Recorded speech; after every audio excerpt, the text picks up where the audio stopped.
पैंतीस साल से एक परिवार के 3 लोग जमीन के नीचे एक लोहे के बंकर में छुपकर रह रहे थे। वहीं पर खाते पीते थे और बाकी सब कुछ करते थे, पर क्यों किस डर से वो जमीन के नीचे छुपे हुए थे। 35 साल बाद एक दिन उन्होंने तय किया कि अब वो जमीन के ऊपर आएंगे। लेकिन जिस दिन वो ऊपर आए, उन्होंने देखा कि दुनिया की हर चीज बदल चुकी है।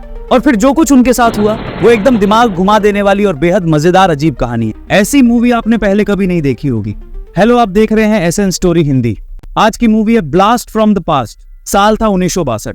इस दौरान अमेरिका के लॉस एंजलिस के किसी इलाके में इस महान शख्स को देखा गया जिसने युद्ध के समय एक पार्टी का आयोजन किया था। इस महान आदमी का नाम है केल्विन। यह आदमी थोड़ा पागल टाइप का है। उसने रोजमर्रा की जिंदगी में इस्तेमाल होने वाली बहुत सी छोटी छोटी चीजें बनाई हैं, लेकिन हाँ, उसने एक बड़ी चीज भी बनाई है। अपने परिवार को युद्ध के समय बचाने के लिए जमीन के नीचे उसने एक लोहे का बंकर बना लिया है। उस रात जब उसके घर में पार्टी चल रही थी, टीवी पर खबरें दिखा रही थीं कि हालात काबू से बाहर हो रहे हैं और कुछ जगहों पर बम विस्फोट की खबरें मिल रही है। केल्विन पार्टी बंद कर देता है और अपनी पत्नी से कहता है, जल्दी चलो, हमें जल्दी करना होगा, कभी भी यहाँ बम विस्फोट हो सकता है। केल्विन को अपनी पत्नी के साथ अपने बनाए हुए बंकर के अंदर जाते हुए दिखाया जाता है। ये बंकर जमीन से काफी नीचे है और उस बंकर के अंदर अत्याधुनिक टेक्नोलॉजी से सारा इंतजाम किया गया है। केल्विन कहता है कि रूस किसी भी वक्त परमाणु बम गिरा सकता है और मैंने बंकर को ऐसे बनाया है और ऐसी धातुओं का इस्तेमाल किया है कि अगर परमाणु विस्फोट जमीन के ऊपर भी हो तो उसका कोई असर हमारे बंकर के अंदर नहीं होगा। यहाँ तक कि परमाणु विस्फोट के बाद जो असर होता है, यानी रेडिएशन या तात्कालिक तत्वों का प्रभाव, वो भी यहाँ तक नहीं पहुंचेगा। अब यहाँ रेडिएशन से क्या मतलब है? जब परमाणु बम विस्फोट होता है तो उसके रासायनिक कण हवा में तैरते रहते हैं और जो लगभग 35 साल तक उस इलाके की हवा में मिला रहता है जहाँ परमाणु विस्फोट हुआ था। केल्विन की पत्नी प्रेग्नेंट थी। इस बंकर के अंदर क्या क्या है उस पर बाद में आएंगे, क्योंकि अभी आसमान में एक प्लेन दिख रहा है। प्लेन में कुछ गड़बड़ी हो गई है और उसका पायलट प्लेन को कंट्रोल नहीं कर पा रहा। वो मजबूरन क्रैश लैंडिंग करता है। उधर बंकर के अंदर केल्विन और उसकी पत्नी डर जाते हैं क्योंकि बंकर के अंदर एक जोरदार झटका लगता है। उन्हें पूरा यकीन हो जाता है कि सोवियत यूनियन ने उनके इलाके में परमाणु बम गिरा दिया है। केल्विन तुरंत फैसला कर लेता है कि अगले 35 साल तक वह और उसकी पत्नी इस बंकर के बाहर नहीं जाएंगे, क्योंकि परमाणु बम विस्फोट के बाद रेडिएशन 35 साल तक बना रहता है। अब सवाल यह है कि वो इस बंकर में 35 साल तक कैसे रहेंगे।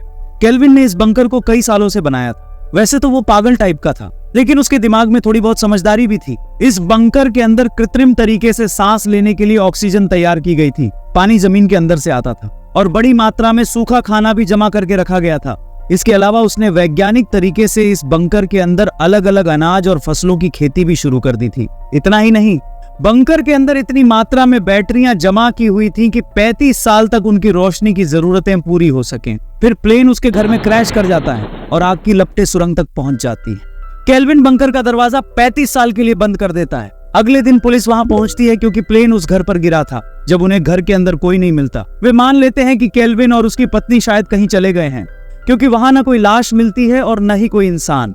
उधर बंकर के अंदर केल्विन और उसकी पत्नी का समय धीरे धीरे गुजरने लगता है। दिन बीतते हैं, महीने बीतते हैं। एक दिन केल्विन की पत्नी को प्रसव पीड़ा होती है। केल्विन बहुत जीनियस इंसान था। उसे काफी चीजों की जानकारी थी और वह खुद ही अपनी पत्नी का डिलीवरी करवाता है। एक प्यारा सा बच्चा जन्म लेता है। बच्चे का नाम रखा जाता है एडम। अब इसका नाम एडम क्यों रखा गया, इसके पीछे एक गहरी वजह है। मैं आपको ये बात वीडियो के अंत में बता दूंगा। उधर 2-1 साल बाद बंकर के ऊपर कुछ लोग निर्माण कार्य कर रहे होते हैं और उन्हें बंकर का एक दरवाजा मिलता है, लेकिन वे उसे किसी इमारत का सेफ्टी टैंक समझते हैं जहां कचरा जमा होता है, इसलिए वो लोग उस दरवाजे को खोलते नहीं है। बच्चा धीरे धीरे बड़ा होता है और साल दर साल बंकर के अंदर ही समय बीतता रहता है। केल्विन अभी भी उसी गलतफहमी में जी रहा है कि परमाणु बम का विस्फोट हो चुका है और बाहर की दुनिया पूरी तरह से नष्ट हो चुकी है। बाहर की दुनिया में और कुछ नहीं बचा है, सिर्फ रेडिएशन के अलावा।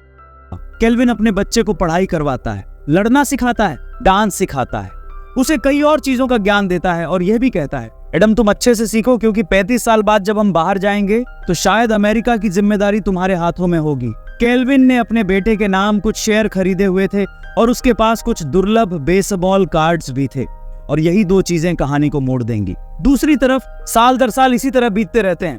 केल्विन, उसकी पत्नी हेलेन और उनका बेटा एडम बंकर के अंदर बहुत अच्छे से अपना समय बिता रहे थे। एक दिन 35 साल पूरे हो जाते हैं और गेट की मशीन से आवाज आती है, क्योंकि वहां 35 साल का टाइमर सेट किया हुआ था। केल्विन और हेलेन दौड़कर दरवाजे के पास जाते हैं। एडम को दिखाया जाता है कि वो अब काफी बड़ा हो चुका है। वह भी दौड़कर आता है और खुशी से नाचने लगता है। केल्विन और उसकी पत्नी के लिए आज 35 साल बाद आजादी का दिन है। वे 35 साल बाद दुनिया की रोशनी देखेंगे और बाहर निकलेंगे। केल्विन मन ही मन बड़बड़ाने लगता है, पृथ्वी पर जरूर फिर से जीवन विकसित हुआ होगा और शायद एक नई सभ्यता भी बन गई होगी, लेकिन रिस्क नहीं ले सकते। कितने परमाणु बम विस्फोट हुए हैं इसके बारे में मुझे कुछ नहीं पता, इसलिए अगर अभी भी रेडिएशन मौजूद है तो पहले मैं इस बंकर के बाहर जाऊंगा और मैं गैस मास्क पहनकर जाऊंगा ताकि रेडिएशन हो तो भी मुझे कोई नुकसान ना हो।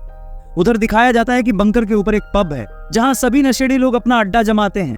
वहां अलग अलग तरह के नशे किए जाते हैं। गैस मास्क और एक पीला सूट पहनकर केल्विन दुकान की फर्श के नीचे से बाहर आता है, क्योंकि बाहर निकलने के लिए उसने जो लिफ्ट बनाई थी उसका दरवाजा उसी दुकान के अंदर खुलता है।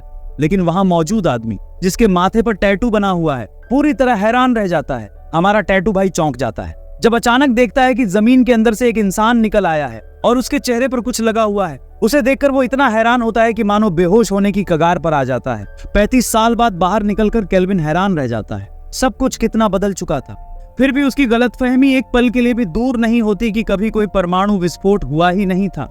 उल्टा वो यह सोच लेता है कि जो लोग दिख रहे हैं वे बम विस्फोट के बाद भी जिंदा बचे हुए हैं। जब वह चारों ओर देखकर हैरान हो रहा था तभी वहां एक शख्स आता है। यह व्यक्ति एक किन्नर था और साथ ही एक सेक्स वर्कर भी। वह केल्विन को देखकर कहता है, अगर तुम चाहो तो मैं तुम्हें पैसे लेकर बिस्तर पर खुशी दे सकता हूँ। केल्विन उसकी आवाज सुनकर कहता है, तुम लड़का हो क्या? तुम्हारी आवाज लड़कों जैसी है। किन्नर सोचता है कि शायद केल्विन किसी लड़के की चाहत रखता है। किन्नर कहता है, अगर आपको लड़का चाहिए तो मैं आपको लड़के जैसा सुख दूंगा, अगर आपको लड़की चाहिए तो मैं आपको लड़की जैसा सुख दे सकती हूँ। केल्विन हैरान हो जाता है कि यह इंसान क्या बोल रहा है। वह फिर से एक गलतफहमी में पड़ जाता है कि परमाणु विस्फोट के बाद ज्यादातर लोग म्यूटेंट बन गए हैं। म्यूटेंट यानी दो अलग अलग प्रजातियों से मिलकर एक नई प्रजाति का जन्म होना। वो बहुत डर जाता है और तभी सड़क से एक चोर गुजर रहा होता है। वह चोर केल्विन की तरफ बंदूक तानता है। केल्विन डरकर सड़क के किनारे एक दुकान में घुस जाता है जहां अश्लील किताबें बेची जा रही होती हैं। हाँ भाई, वही सब किताबें जिनको मैंने अब तक नहीं पढ़ा। केल्विन बहुत निराश हो जाता है और सोचने लगता है कि परमाणु हमले के बाद दुनिया पहले जैसी नहीं रही। वह बंकर में वापस लौट आता है और कहता है, सब कुछ बदल गया है। अजीब अजीब सी गाड़ियां हैं, लोग म्यूटेंट बन गए हैं, कोई लड़का है या लड़की समझ में नहीं आता। अश्लील चीजें खुले बाजार में बेची जा रही हैं। ऐसी दुनिया मैंने पहले कभी नहीं देखी और न ही मैं ऐसी दुनिया को फिर से देखना चाहूंगा। हम अब इस बंकर के बाहर नहीं जाएंगे, अब से हम यही बंकर के अंदर ही रहेंगे। हालांकि हेलेन बाहर जाने पर अड़ी रहती है और इस बीच केल्विन बीमार पड़ जाता है। हेलेन कहती है, 35 साल के लिए जो भोजन और बाकी सामान जमा किया था वह अब लगभग खत्म होने को है, इसलिए हम में से किसी को बाहर जाना ही होगा। तो वे फैसला करते हैं कि अब एडम को बाहर भेजा जाएगा। वो बाजार से सामान लेकर आएगा और हेलेन उसे एक लंबी लिस्ट देती है। यहीं से इस फिल्म की असली मजेदार कहानी शुरू होती है, जब एडम बाहर की दुनिया में जाता है और जो कारनामे करता है हम लोग अभी देखने वाले हैं। खैर, एडम को कुछ पैसे, वो दुर्लभ बेसबॉल कार्ड्स और उसके नाम पर खरीदे गए शेयर देकर बाहर भेजा जाता है। केल्विन उसे सख्त हिदायत देता है और कहता है, सुन, वहां एक दुकान है जहां अश्लील किताबें बिकती हैं, उस दुकान के अंदर नहीं जाना। अभी एडम लिफ्ट से ठीक उसी तरह उसी दुकान के अंदर से ऊपर आता है। वह सोचता है कि एडम कोई भगवान है और उसकी प्रार्थनाओं से खुश होकर उसे आशीर्वाद देने के लिए जमीन के नीचे से ऊपर आया है। हाय रे भोला इंसान। अभी वह भक्ति भाव से पूछता है, प्रभु क्या आप कल भी आए थे? पीले रंग का ड्रेस पहने एडम कहता है, नहीं, कल मेरे पिताजी आए थे। वो आदमी बहुत खुश हो जाता है और कहता है, लोग भगवान का दर्शन नहीं कर पाते, लेकिन मैंने भगवान को भी देखा है और भगवान के पिता को भी। मेरे जैसा किस्मत वाला और कौन होगा? और फिर वह कहता है, प्रभु बहुत बुरा समय चल रहा है मेरी जिंदगी में। एडम तो एकदम सीधा साधा लड़का था। उसने 35 साल बंकर में बिताए और उसकी मुश्किल जिंदगी के बारे में सोचते हुए उस आदमी को जवाब दिया, हाँ तुमने सही कहा, बहुत बुरा समय चल रहा था, लेकिन हाँ अच्छा समय जरूर आएगा। वो आदमी और भी खुश हो गया। उसने पूछा, प्रभु क्या सच में अच्छा समय आएगा? एडम बोला, हाँ अब से जो भी होगा अच्छा ही होगा। इतने सालों बाद मैं पृथ्वी पर आया हूँ। अच्छा, बाहर जाने का रास्ता किस तरफ है? वो आदमी बोला, इधर है प्रभु। और कहने लगा, प्रभु जब तक आप वापस नहीं आते मैं यहाँ प्रार्थना करता रहूंगा। एडम ने कहा, करो, और वहां से चला गया। और वो भोला आदमी वहीं प्रार्थना करना शुरू कर देता है। एडम ने अपने जन्म के बाद कभी दुनिया की सूरत नहीं देखी थी। आज पहली बार उसने अपनी आंखों से नीले आसमान को देखा। सूरज की रोशनी से उसे थोड़ी परेशानी हो रही थी और लोग उसे अजीब नजरों से देख रहे थे, क्योंकि एडम के कपड़े पुराने जमाने के थे। इन 35 सालों में दुनिया पूरी तरह बदल चुकी थी। जब उसने बस का किराया देने की कोशिश की तो उसे परेशानी का सामना करना पड़ा, क्योंकि एडम के पास जो डॉलर के नोट थे वो अब चलन में नहीं थे, वे तो 35 साल पुराने थे। फिर वह एक जगह जाकर अपने पुराने बेसबॉल कार्ड बेचने की कोशिश करता है।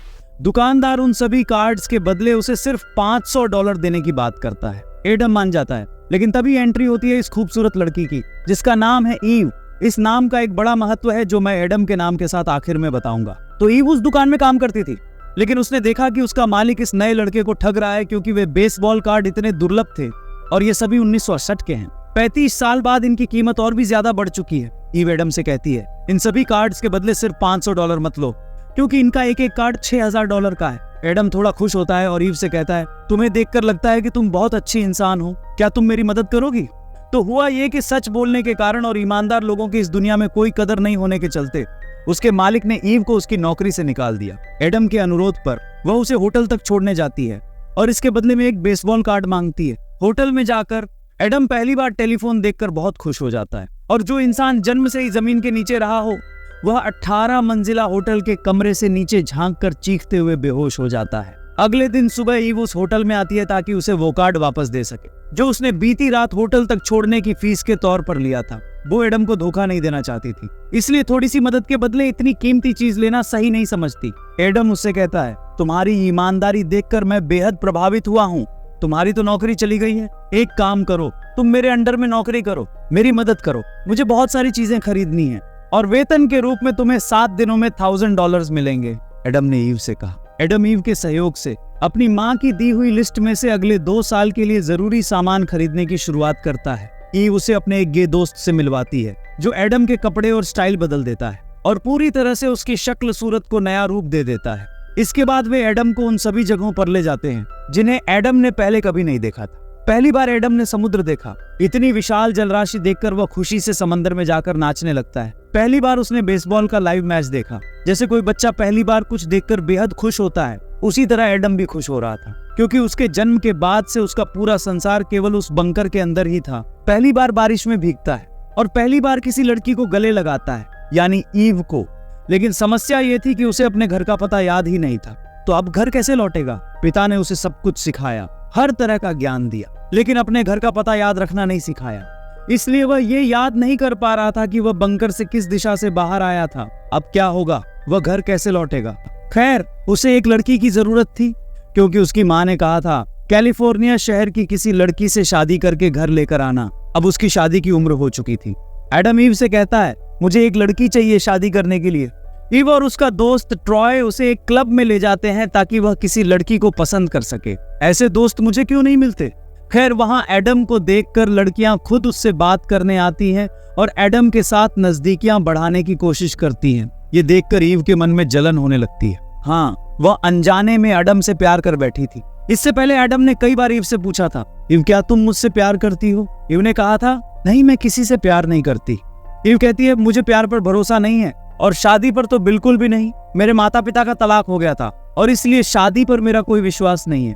ईव एडम को दूसरी लड़कियों के साथ देखकर जलन महसूस करती है। वो अपने एक्स बॉयफ्रेंड के साथ नजदीकियां बढ़ाने की कोशिश करती है ताकि एडम को जलाया जा सके, लेकिन वह ऐसा कर नहीं पाती और गुस्से में घर लौट जाती है। मगर घर पहुंचने पर भी वह बेचैन रहती है, क्योंकि वह एडम से प्यार कर बैठी थी और उसे क्लब में इतनी सारी लड़कियों के साथ छोड़ आई थी।